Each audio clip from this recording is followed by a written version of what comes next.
everyone. We are seeing some folks trickle in, which is great. We'll give it a couple more minutes for other attendees to join, and then we'll kick it off.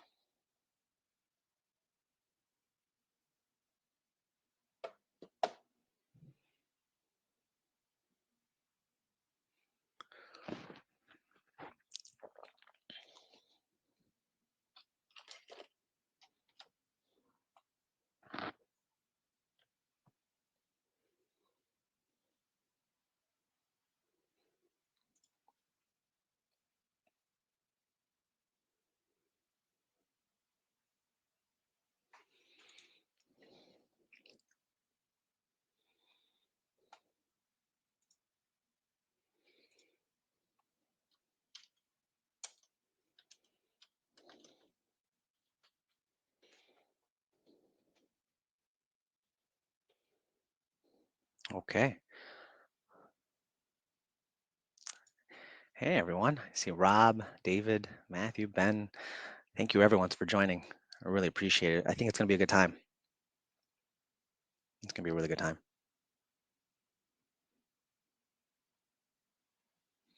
We'll give it one more minute, and then we'll get started.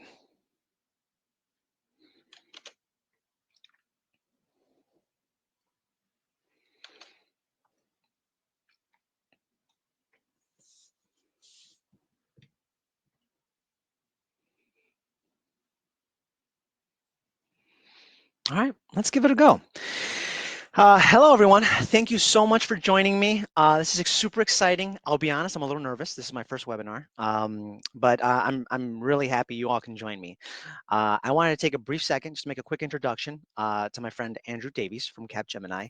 He's going to be helping out with moderating or looking over the comments and questions and chat. Happy to be here. Just to make Looking sure I don't forward miss anything. to Andrew. learning about site migrations.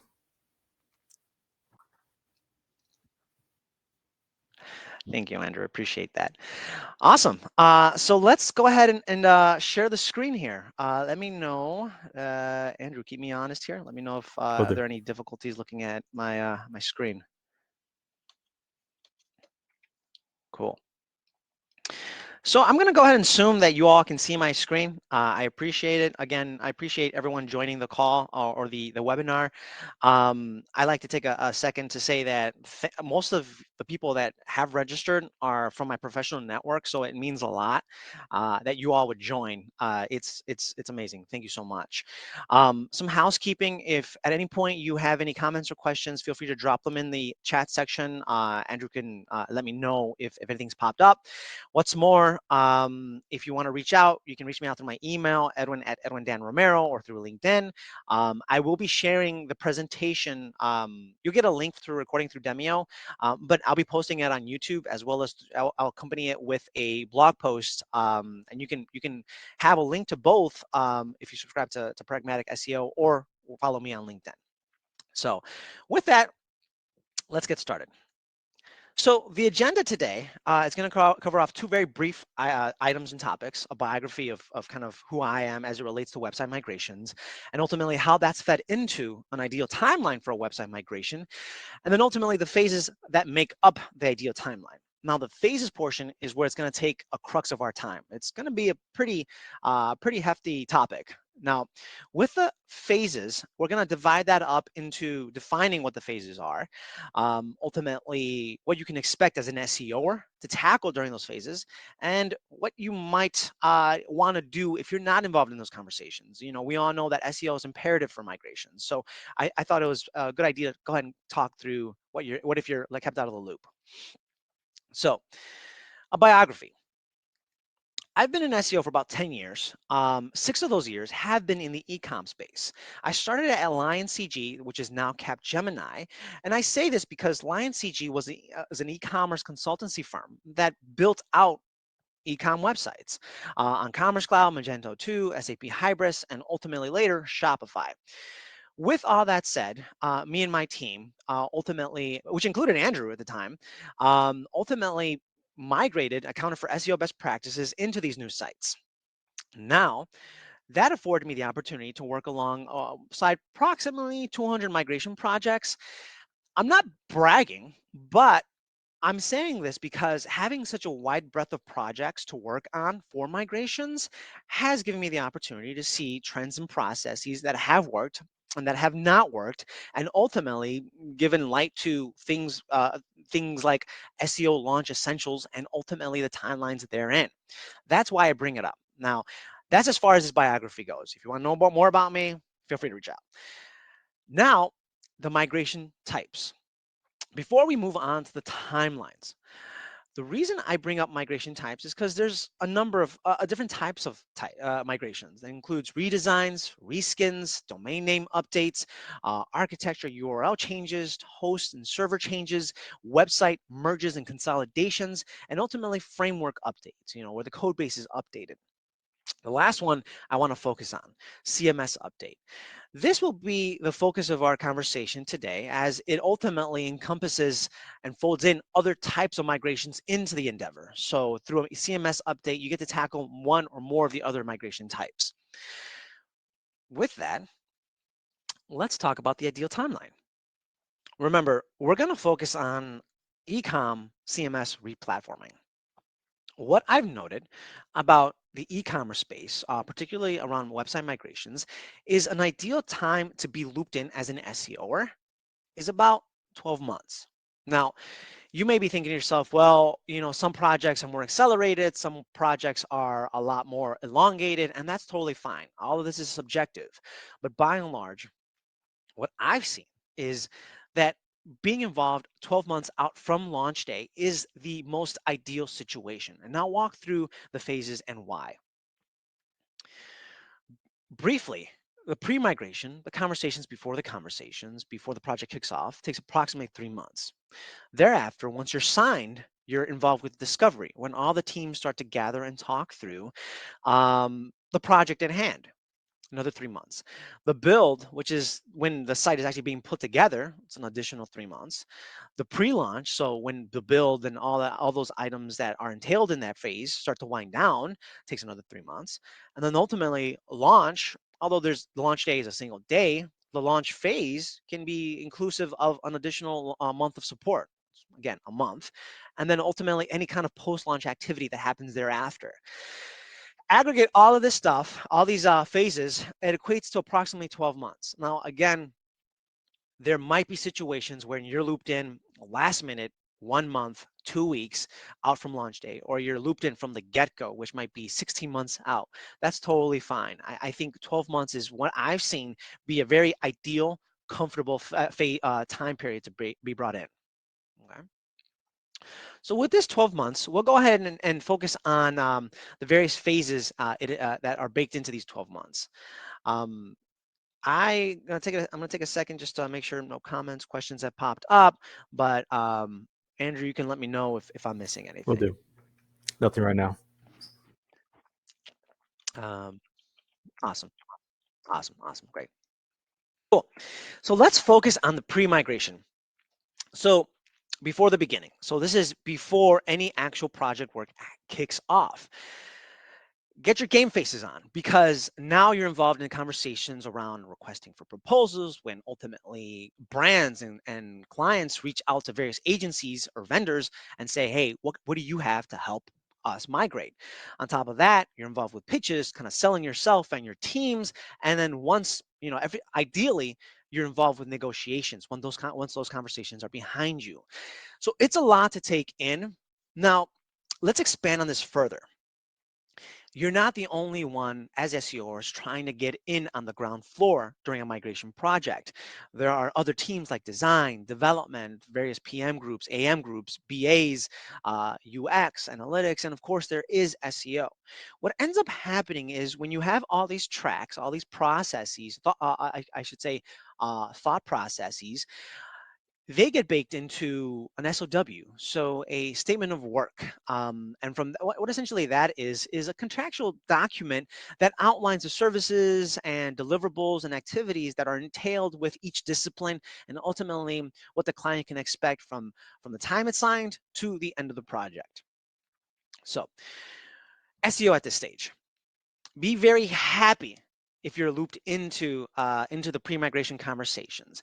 Reason being is that, well, Well, we'll talk about that in a moment. The significance behind why SEO is involved is ultimately you get to make the case for your budget.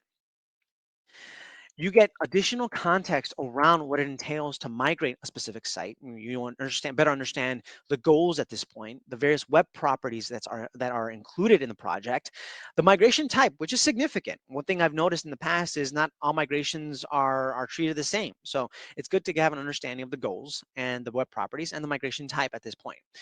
What's more, you get a feel for the various teams, both on your end as well as on the brand side. You get a pretty firm understanding of ultimately resources. Which brings me to my next point, a level of effort. Based on the context that you've outlined and the research that you'll be doing at this point, and we'll talk in what that looks like during discovery and the build, you get to provide the number of hours or the investment needed from SEO to make sure it's a very successful project on the organic search front. With that, you're also level setting expectations. If it's a huge effort, it's a smaller effort, or what have you, to say, you know what, it's going to take XYZ to migrate from point A to point B. So you get to voice concerns as they happen before the migration actually occurs, which is phenomenal. Now, one thing I will highlight this because during my time working on some of these migration projects, I've encountered certain instances where SEO was baked into an SOW where I had no say on the investment necessary to take a site from point A to point B. And I'll tell you why that's important. You wouldn't create an SOW or a contract stating, well, this developer only needs X amount of hours to accomplish this project. You wouldn't do that. So it wouldn't make sense to do that for SEO either. We look at SEO, we look at a website through a different lens, and ultimately that lens has to be taken into account when building out these documents. Okay, so what if SEO is not involved at this point? You know what? It's not the end of the world, but you need to start talking about SEO. Start having conversations across the various stakeholders and various groups. Talk to your project managers, your AMs, your development, your tech leads, UX, content design, all these individuals whose workflows will be impacted by SEO. Now, through that, you ultimately build out relationships, and you can only ultimately keep a pulse on what's happening with the projects. One of the things you'll note throughout this presentation, and if you follow me on LinkedIn, you'll start noting that you can build advocacy for SEO with these other disciplines, and that's what we're starting to do at this point. You're not looped in just yet, and that's okay, but you want to start building awareness and advocacy for SEO in the long run. Okay? So discovery. We've put the negotiations and the contractual documents behind us. Now, what we want to do is focus on the who, what, when, and where. What's happening at this phase? Well, if all went well, basically entire teams are together. We're talking about the devs, the UXs, the PMs, AMs, BAs, analytics, a slew of other teams not included in this list, and of course, the one and only SEO. And I'm Iron Man. This is my presentation. I'm Iron Man. I love Avengers.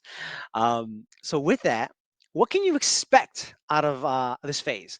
Well, you're building the migration roadmap at this point.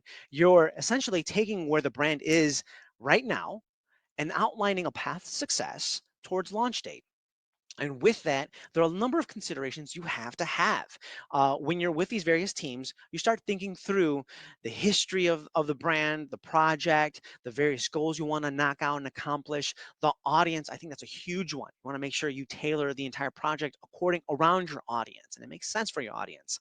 The tech stack, what kind of technologies are going to be driving the new site, the sprint cycles or development cycles to churn out different work throughout the entire project.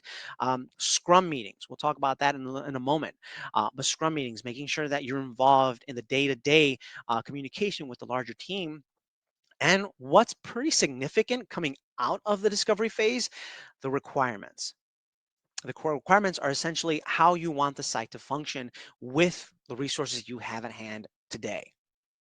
So with that, we also want to be cognizant of any kind of limitations, basically hindrances that might impair the project. Things like underscoping, any resourcing, platform, or tech limitations, essentially calling out anything that might be a huge blocker for launch. So all of that ultimately impacts the roadmap going forward.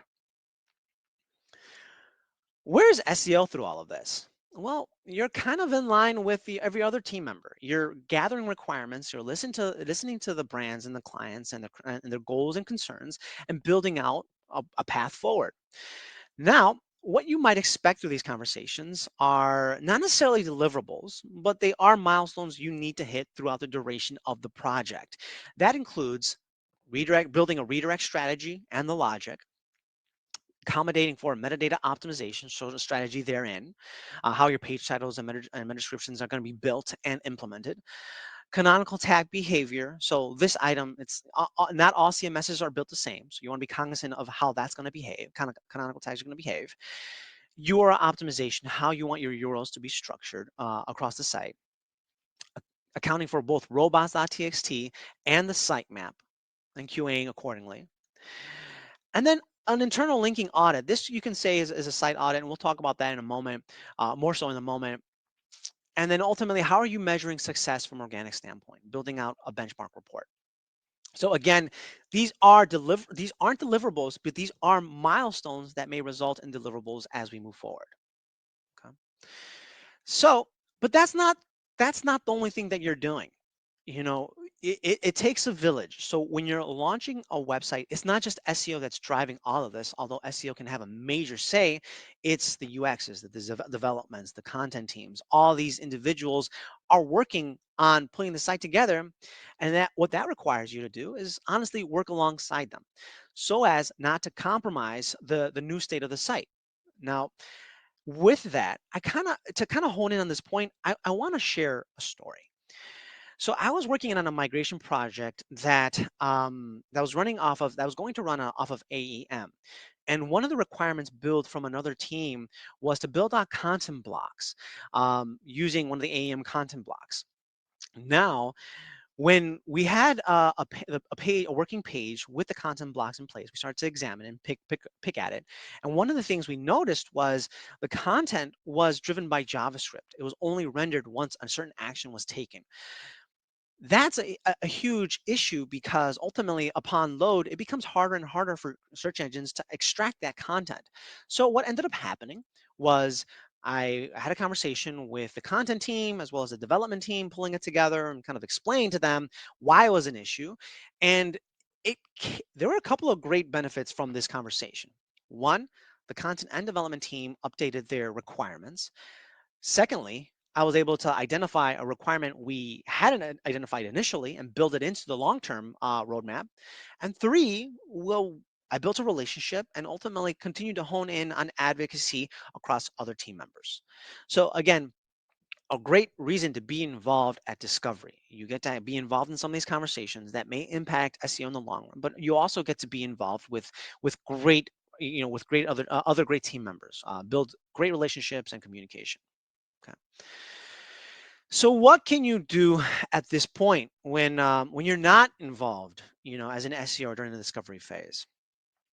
The best thing you can do is understand the project best you can and its organic search gaps. I say this because it might just be that the brand doesn't need SEO or doesn't really understand SEO. Understanding search gaps will allow you to have these conversations. So the next step is to quietly and calmly and patiently have conversations. So, as an SEOer, you want to talk to the PMs, devs, and brand managers, and ultimately politely ask them to explain where the project is going. And with that, you can ask questions that will really make them think, such as, well, what's the project plan thus far for SEO? What's been considered for organic search? Are there any launch requirements built out for SEO at this point?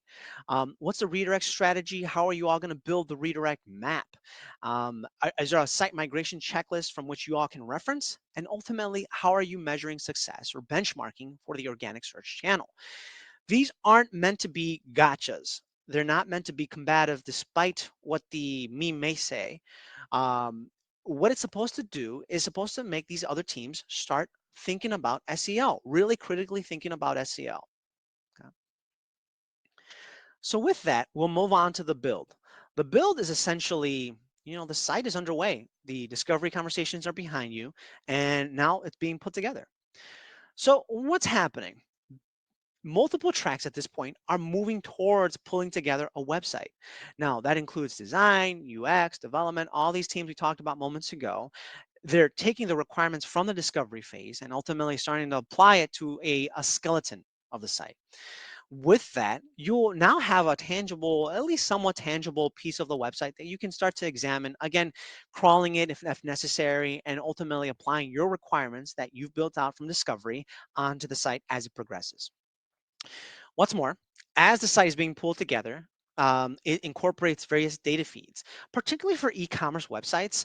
There are a lot of data points and feeds that get bucketed or fed into a website. It may be incomplete, it may be more robust. It's really dependent on your brand. I think a pretty good preliminary step for various teams is to have sample data. So like 100 products or so with a bare minimum category tree uploaded to a website and crawling from there. I think that's a really great starting point because it gives you an understanding of limitations of the CMS, and then ultimately building the requirements around those limitations and making sure that it's optimized. Additionally, you can see design and content, what they've been applying to the skeleton of the site. Again, making sure that everything is going smoothly on their end.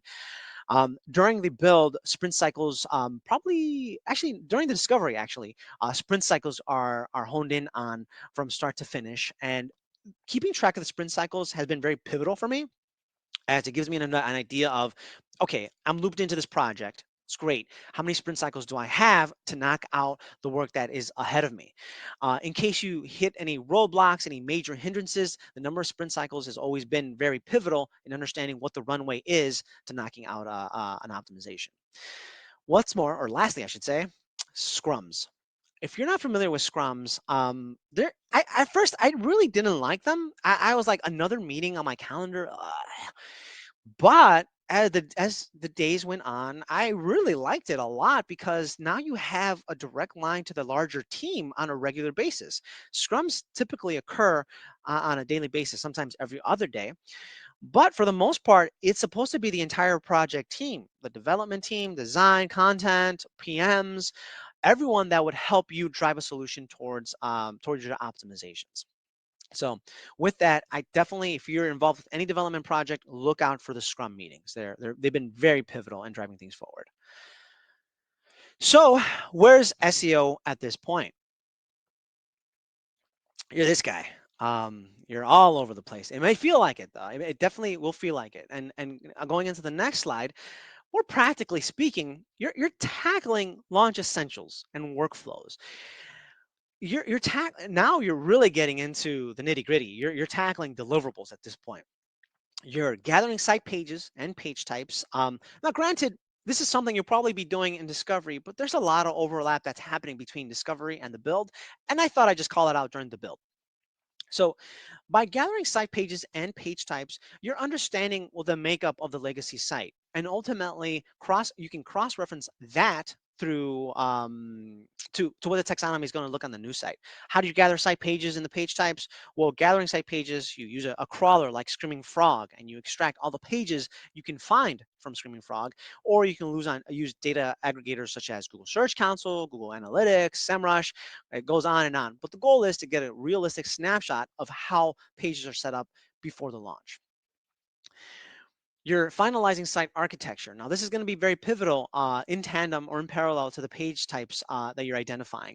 As once you identify or finalize the site architecture, you have a pretty good understanding of how the site is going to be structured going forward. From there on out, it's going to feed into your redirect map, and it can help you identify with the data that you've collected.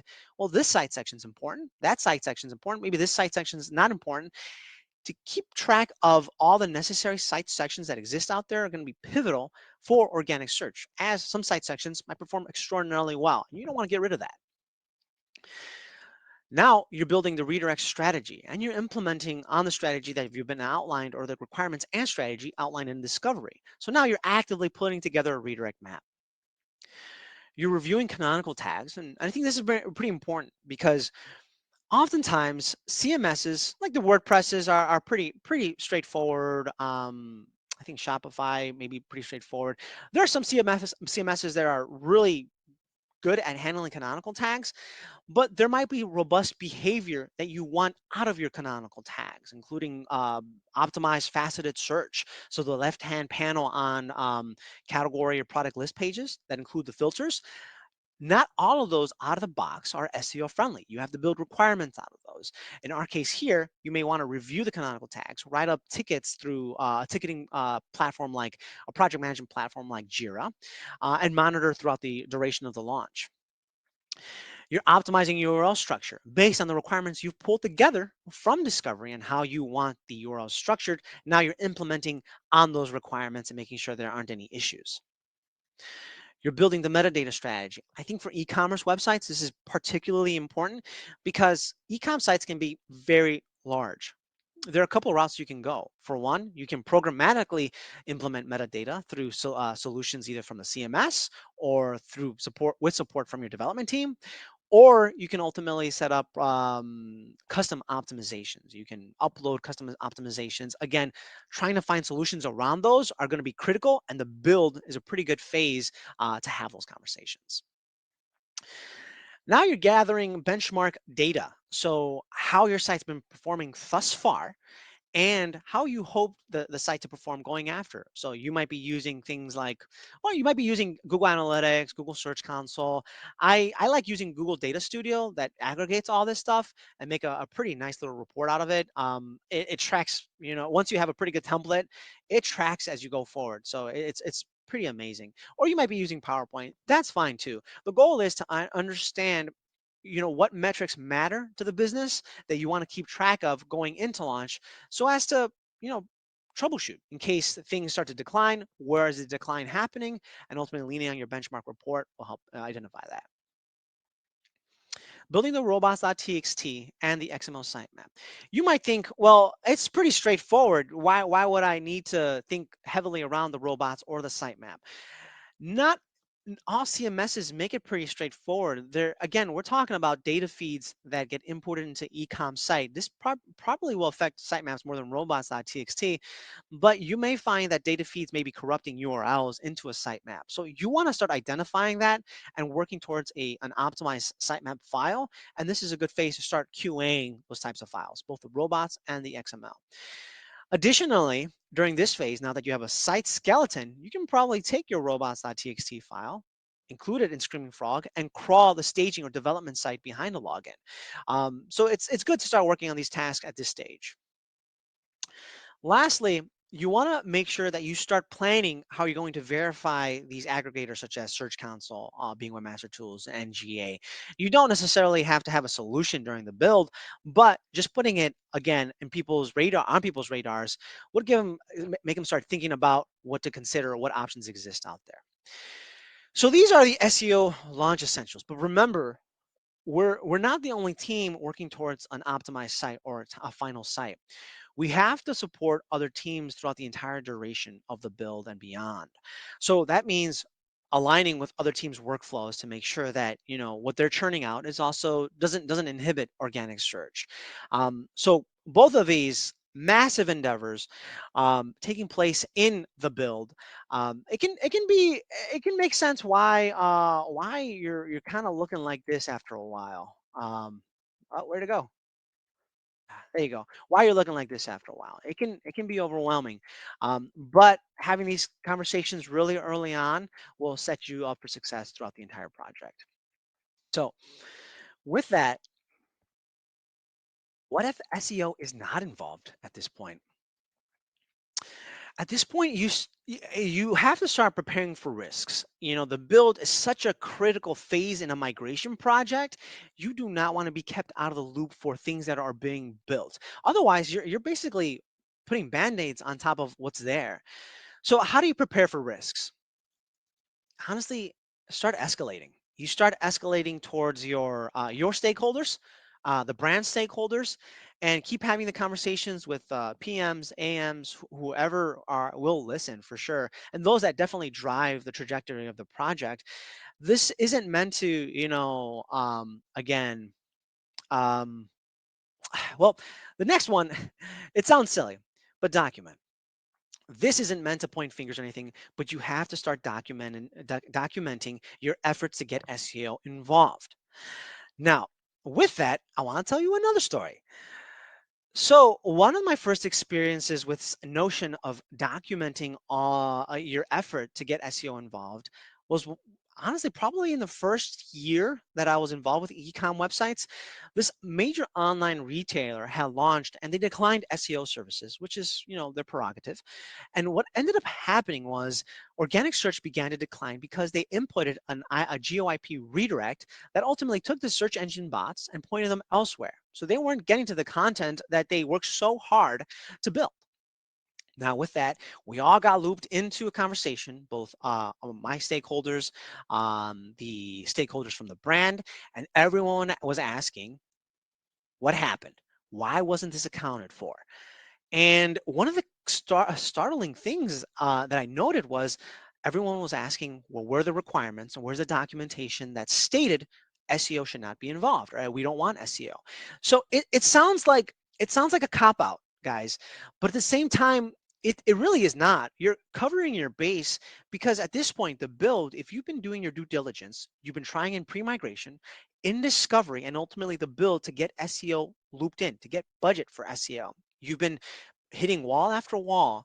And last thing you want to do is ruin your reputation. So leaning on the documentation that exists out there will ultimately help you cover your base and provide historical context on why SEO wasn't involved. Okay. So with that, we're at pre-launch. We're inching closer and closer to a launch day. What can we expect out of this phase? Well, honestly, the various tracks and workflows and teams, things are starting to wind down. Yeah, we're 3 months out from the launch date, but in all honesty, if you convert that into cycles, it might just only be or sprint cycles. It might only be a number of sprints before the entire project is over. So, what can you expect out of this? Now, like I mentioned, there's a limited sprint cycle, meaning the runway to implement organic search activities is getting shorter and shorter. And as we all know, sometimes, especially with enterprise level brands, implementing a single fix can take a lot of effort and a lot of time and maybe a lot of budget. So the time to implement it becomes shorter and shorter. What you can also expect is UAT, so user acceptance testing. Now, this is when ultimately the larger team is going through the entire site and trying to pick it apart. Just identify any gaps and holes and any issues that one may encounter, either related to the content, the architecture, maybe behind a login, just to make sure this is beyond SEO, but just to make sure it's a good site. And if there are any launch blockers, anything that's imperative, you may encounter hot fixes. So ultimately, approved projects, I guess you can say, that may alleviate the site from these launch blockers. Now, as you get closer and closer to launch, you might be encountering code freeze. This is a point where ultimately the site is in such a good spot, they don't want any other code changes to be problematic, to risk the entire state of the site. So they basically draw a line and say no more code changes are to occur after this date. Okay. So where's SEO with all of this? At this point, you should be tackling two major milestones. That includes redirect maps. The first one is redirect maps. You're testing the targets from your redirect strategy, from your cross, from your data aggregation. You're testing out what you've outlined in your map. You're testing it, making sure that it's resolving appropriately. That's a single hop. You're updating the logic if necessary based on your CMS's redirect logic capabilities, and then ultimately the goal of the redirect map in this phase is to finalize it. By the end of pre-launch, you should have a finalized redirect map. That's not uncommon if you're still working on a redirect map, maybe 2 weeks, 1 week out from launch, out from the launch date.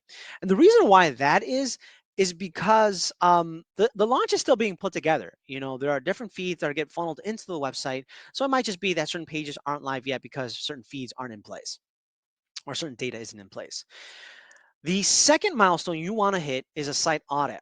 Now, this is more akin to performing a site crawl. So basically taking something like a screaming frog and scouring the entire site for various SEO elements, including page titles, meta descriptions, H1 tags, assessing how the canonical tags are working, identifying the internal linking structure, making sure it's healthy, and then ultimately looking at things like the status code, the status codes, making sure that they're all 200 statuses. Now, what you might find is that the runway is getting shorter, everyone. And now, based on your site audit, there might be things that you want to tackle that may not be accomplished within the pre-launch, and that's okay.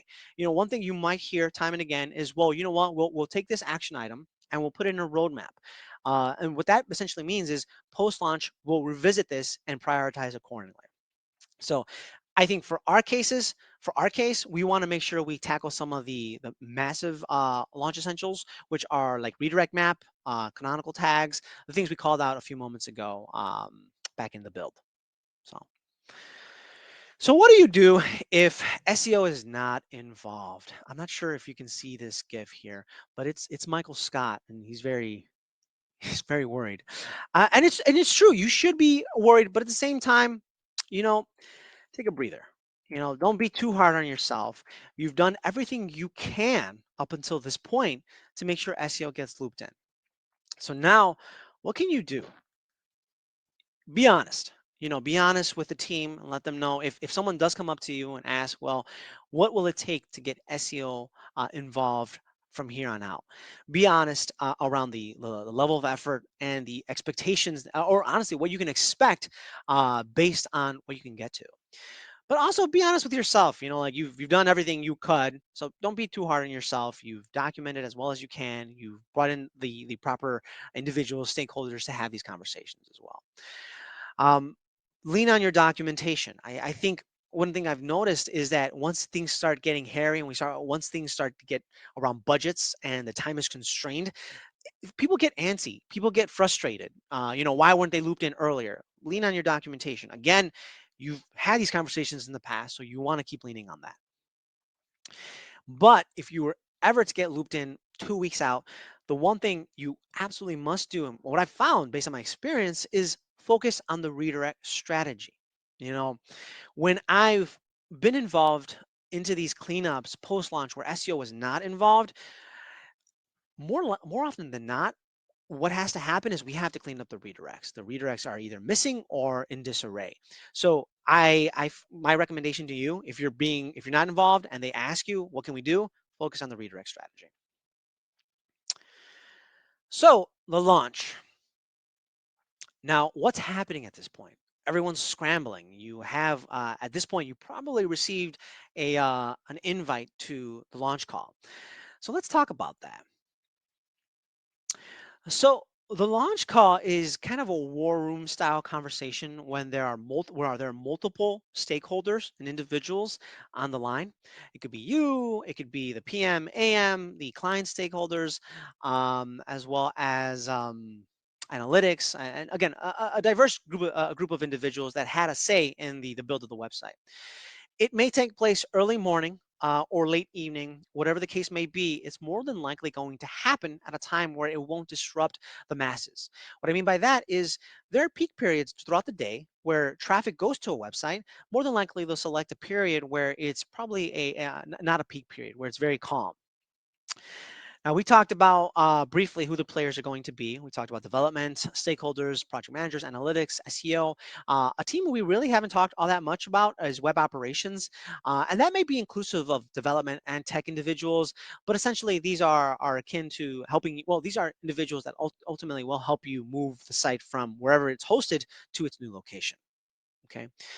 So it's going to be a very interesting call depending on how it goes. It might be very quick, how complex the project is. It might be very quick, or it might be very long. I think the longest migration call I've been on is maybe 2 to 3 hours. The shortest is probably half an hour to an hour. So it definitely does vary. But it's imperative for me to tell you right now is, try to get involved with these calls.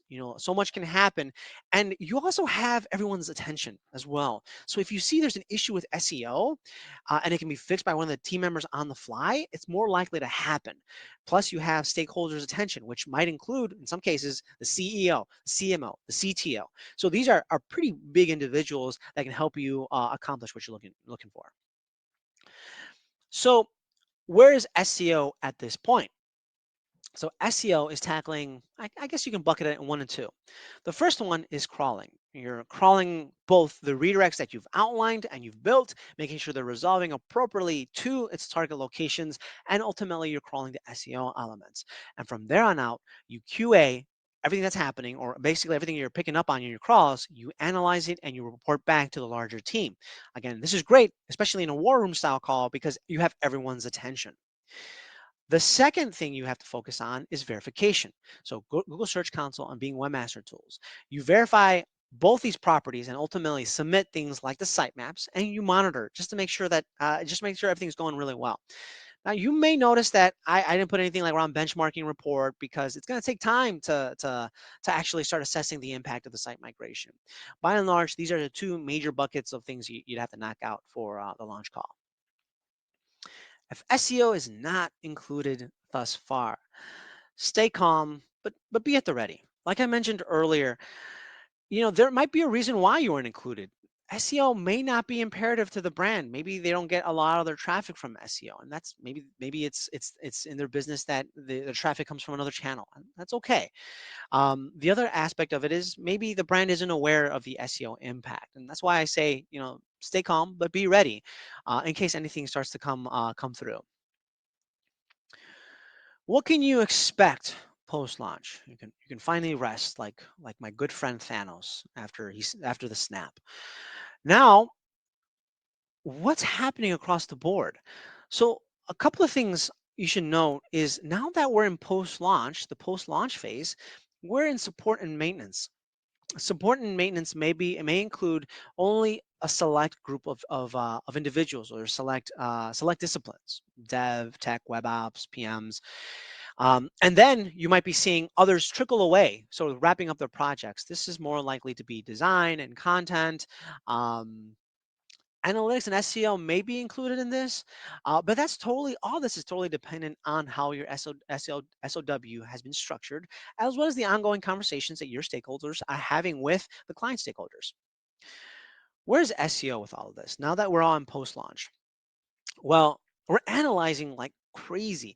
We're leaning on our benchmark report, taking a look at the KPIs that we've outlined. We're monitoring and analyzing for the behavior, for organic search behavior, and ultimately, we're updating where necessary. We're looking at the redirects and optimizations to make sure that they're normalizing after launch, and we're updating, adding where need be. Lastly, remember, there might be items that we hadn't called out in our launch essentials list. Things like core web vitals, page speed. We can ultimately take these items and roadmap them. We can ID them, we can prioritize them, and ultimately queue them up for the long term. So with that, thank you so much for taking the time to listen to me talk through timelines and launch essentials. I'm gonna go ahead and close this out and see if there are any comments or questions.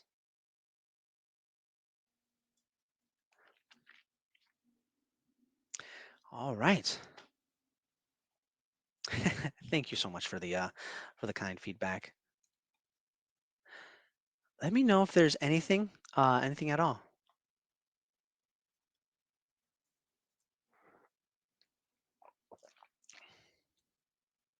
All right. Well, everyone, if there is anything you all need, I feel free to reach out to me through my email address, which is Edwin Dan Romero. And if you all want to receive the links to the video, to the recording on YouTube, as well as the post that's going to accompany this presentation, feel free to sign up for my program, Pragmatic SEO newsletter, or follow me on LinkedIn. Again, everyone, I really do appreciate the time. This means so much to me. A lot of you all are my professional network, which is phenomenal. Thank you so much for the support. We'll wrap it up here. Oh, Colin, do do you ever do any keyword research in the beginning? Yes. Yeah, that's a really good question. So we do a lot of keyword research at the onset of the during discovery and the build. Reason being is it goes into the benchmark report. Now, what you can ultimately do is take the keyword research and see if it makes sense for the upcoming site based on goals, and ultimately you can help it feed into the site restructure or the taxonomy restructure. We do keyword research. Things you can take the keyword research through either the brand documents.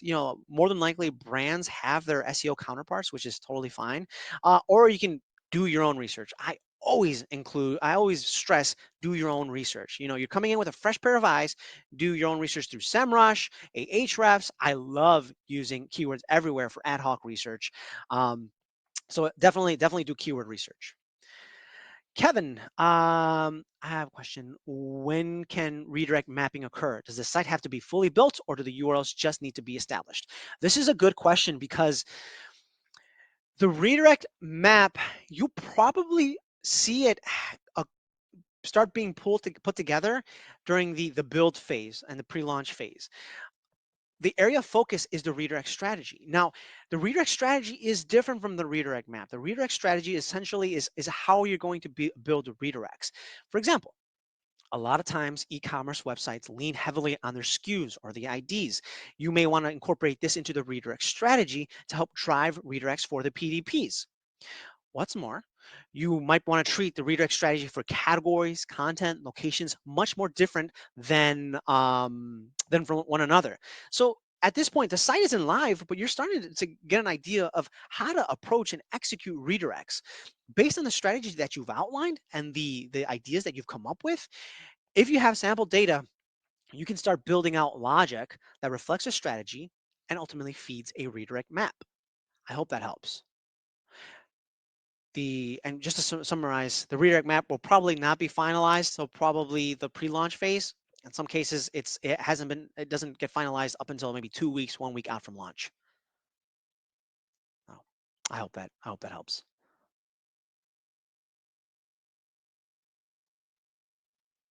Cool. Awesome. Uh, Anything else? Give it a minute. What about inbound links? Do you take a look at those? That's a really good question. So the inbound links, they're pretty critical in that you want to preserve them. So one of the things I've noted is that the larger an e-commerce website is, the more inbound links it's going to have. It makes it even more difficult to perform outreach to all the websites that have the legacy URLs. So that item right there, that outreach, I would say is a roadmap item. So we can place it over there. But examining the links that are built, are backlinked, or the pages that are backlinked, you can take that and ultimately include that into your redirect map. So you can say that, hey, you know what, XYZ, these pages are so significant, we want to make sure we account for them in our redirect map. And honestly, carving out a section for backlink URLs can be put in place during your redirect strategy. You can say, hey, you know what, these are categories, PLPs, PDPs, store locators, these are backlink URLs, and ultimately we want to treat these as such. Dig into SEMrush, extract, and make sure they're included in our redirect map. So, good question. Very good question. Cool. Is there anything else?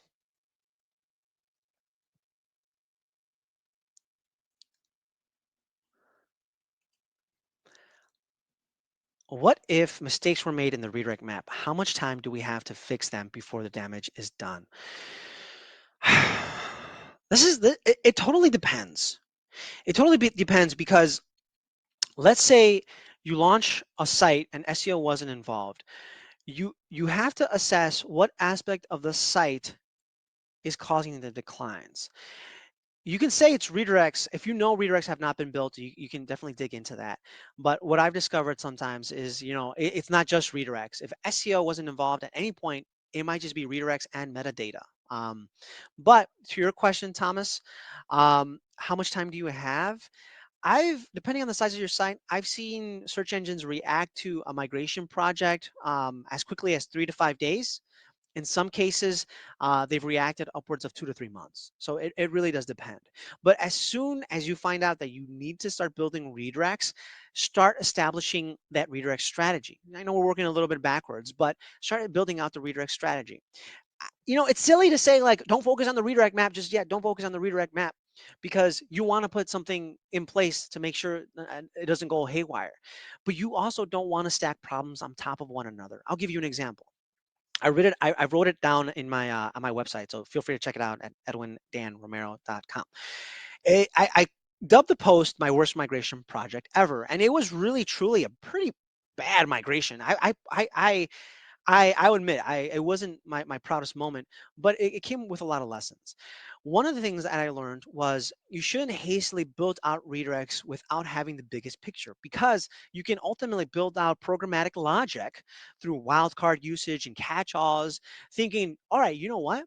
I'm doing really good. I'm capturing all these, and I think I've built out the redirect logic, only to have it go haywire. You might inadvertently build logic that conflicts with other logic. You don't want that. Focus on the redirect strategy. As soon as you know that redirects need to be built.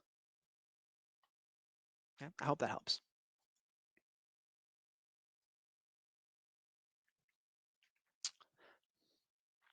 So how do you QA a robots.txt file? Do you make sure crawlers can access all the pages in the sitemap? Anything else to consider? So this is it's crazy because this isn't the first time I've had this question asked. What you can do is, if you're using Screaming Frog, and if you don't have Screaming Frog, invest in it. It is amazing. I love Screaming Frog. So in Screaming Frog, there's the capabilities to go ahead and emulate a robots.txt file. So you can have that you can ignore the robots, forgive me, you can obey the robots, but you can override the current robots with a custom file. And from there on out, you can crawl behind a login with Screaming Frog, which is, again, really amazing, using that robots.txt file. That way, you don't have to wait till launch to build out robots.txt file. It can be in site, it can be in staging, it can be in development, and ultimately you can QA the robots.txt file as the site's being put together. Anything else to consider? Invest in Screaming Frog. Kevin, I'm sure you have Screaming Frog. Definitely lean on that. It's such an amazing tool.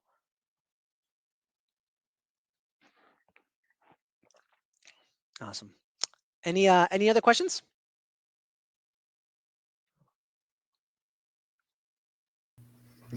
I've got one, Give it a Edwin. second. How do you deliver the same results on different budgets? Yeah. Same results in different with different budgets. Andrew throwing the curveballs at me, man. It goes back to being honest. Yeah, it goes back to being honest.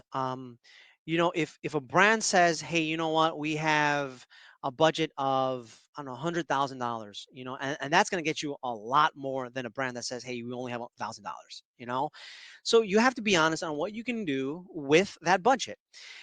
With the $100,000 budget, you can say, "Hey, you know what?" And it's an easy number. I'm just throwing it out there. $100,000, we can, build out the strategy, and ultimately we can implement on that strategy. So we can be on the ground with you, holding your hands. With $1,000 budget, you can probably create maybe a project task list, that says, "Hey, you know what? These are the things that you have to tackle." And if your budget still is limited, and you can do work, you can probably just be a consultant. You can say, "Hey, this is what you need to do. I won't tackle it because there's not enough hours in our budget for me to actively tackle these launch requirements, but I can oversee its progress." Thank you. So that's how I would handle that. Just be honest. No worries. Okay, Susanna. When creating URLs for category pages, how much does creating a new URL, tweaking the old URL to something with higher search volume, for example, impact the page? So this is a very interesting question, and it's not just a migration question. I think it's just it's a good optimization question. Depending on who you talk to, you'll get different. It depends. You'll get different answers, but I've noted that if you do update a URL with additional content, I tested it out years ago with a golf shoe retailer. You do get a nudge, which is awesome. It's a nice little bump, but you don't. want to go ahead and update in mass. I even think what's his name? Mueller came out with a post not too long ago that said updating in mass can kind of just it's too volatile. But migration work, it just requires a lot of updates sometimes, which leads me to my other answer. If you find that the current URL structure is adequate enough, it suffices, and you want to keep it as is, that's totally fine. Just make sure that you strategize around what solutions exist to make sure that the URL structure stays in place. However, if you want to update that to include an additional content, that's again totally fine. But it really just comes down to your goals and the opportunities that exist therein. I hope that helps, Susanna.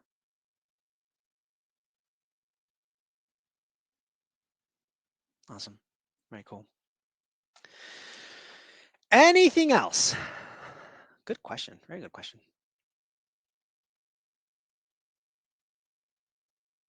One more question from Kevin. What's the process for queuing a sitemap? So one of the things I love to do is, well, understand the makeup of the site. For one, how large is this going to be? Because if you have a site that's like 50,000 pages, but your sitemap is only has 3 URLs, there's something wrong. Just that's at the glance, at a glance. But more, I guess actively, you can use Screaming Frog. Screaming Frog, identify all the sitemap files that are generated. You can input that in Screaming Frog using, I think it's the list mode, and have it crawl from there. And then from there on out, what you can do is you can manage it a couple of ways. You can probably follow the redirects. Maybe not actually. Don't follow the redirects. I would say if you're just doing sitemap URLs, because we know best practices dictates that a sitemap should be 200 status codes for a very healthy sitemap. You want to ensure in your crawl, in your summary, that all URLs from that sitemap are 200 status codes. So if you start seeing 301s, 404s, 410s, then that there's an issue. So then that's when you have to start raising questions to your development counterparts, and if you start noting, this is why I brought in earlier, if you start noting that there's a huge gap between what's included in the sitemap and what's actually on the site, then you you have to start probing why that's happening. Where's the delta coming from? Is there a lack of data feeds that are being created, or ultimately as maybe there's a setting in the CMS that dictates don't toggle on a PDP or category pages and include in the sitemap. So you have to start digging. Okay, I hope that helped. Very cool. Anything else?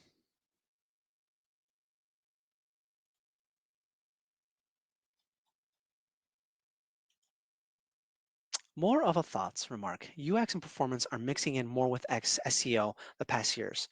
Are any thoughts on that evolution?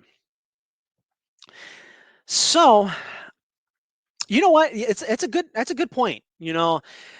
A lot more teams are being cognizant of SEO. A couple of years ago, a year or so ago, I was involved with with I don't want to give away too much information, but they're a legal solutions firm. And I was really blown away with how integrated they were across the teams, and it really added to kind of like my experience on how things should be run. But you are correct. There are a lot more teams that are being cognizant of SEO best practices.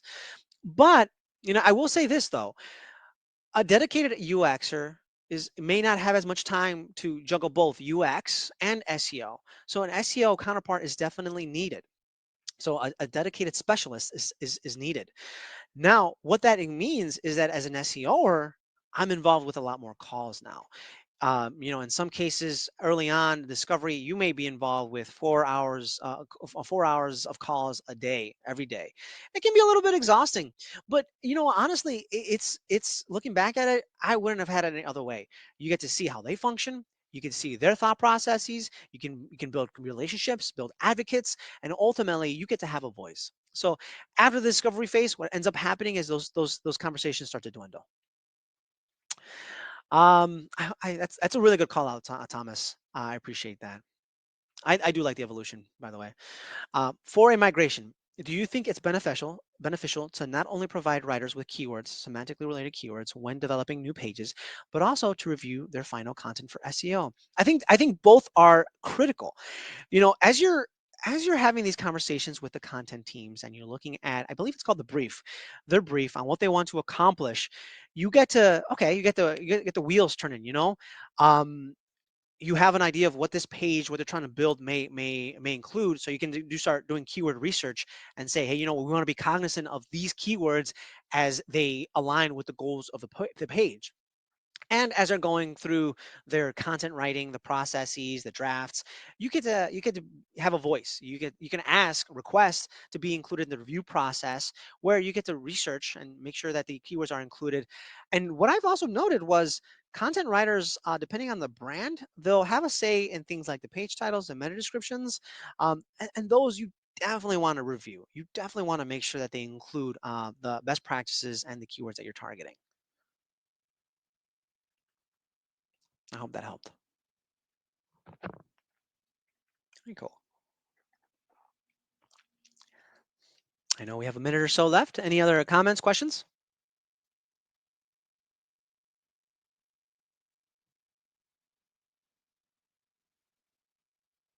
Okay. Well, everyone, feel free to go ahead and contact me. You should have a link on the left-hand corner of your screen if you want to sign up for my newsletter or connect with me on LinkedIn or email. I'm accessible. Thank you so much for attending. I really appreciate your guys' support. It means a ton. I hope we continue to be in contact. And if anything, if you guys have any questions around the presentation, feel free to reach out. Thank you so much, everyone. Take care.